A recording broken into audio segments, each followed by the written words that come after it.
વરસાદ માંગ તકેદારી ન રાખવાથી મૂંગા પશુઓનો ભોગ લેવાયાનો આક્ષેપ. જીવદયાના કોન્ટ્રાક્ટરની બેદરકારીથી ઢોર ડબ્બામાં 27 ગાયના મોતથી અરેરાટી. દૈનિક રૂપિયા મળતા હોવા છતાં એકાંત રાજ્ય ચારો નાખવામાં આવે છે. રાજકોટ મહાનગરપાલિકાનો ઢોર ડબ્બો જ્યારથી કોન્ટ્રાક્ટ પર આપી દેવાયો છે ત્યારથી જ વિવાદમાં સપડાયેલો છે.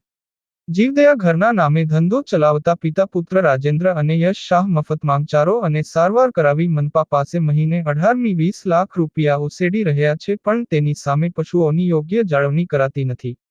કરુણા હેલ્પલાઇનનો ખોટો ઉપયોગ કરી મફતમાં સારવાર કરાતી હતી જેની મનાઈ આવી હતી. કરાર મુજબ પશુ ચિકિત્સક કોન્ટ્રાક્ટરે રાખવાના છે આમ છતાં વરસાદ સમયે એક જ દિવસમાં 27 પશુઓના મોતથી અરેરાટી ફેલાઈ છે.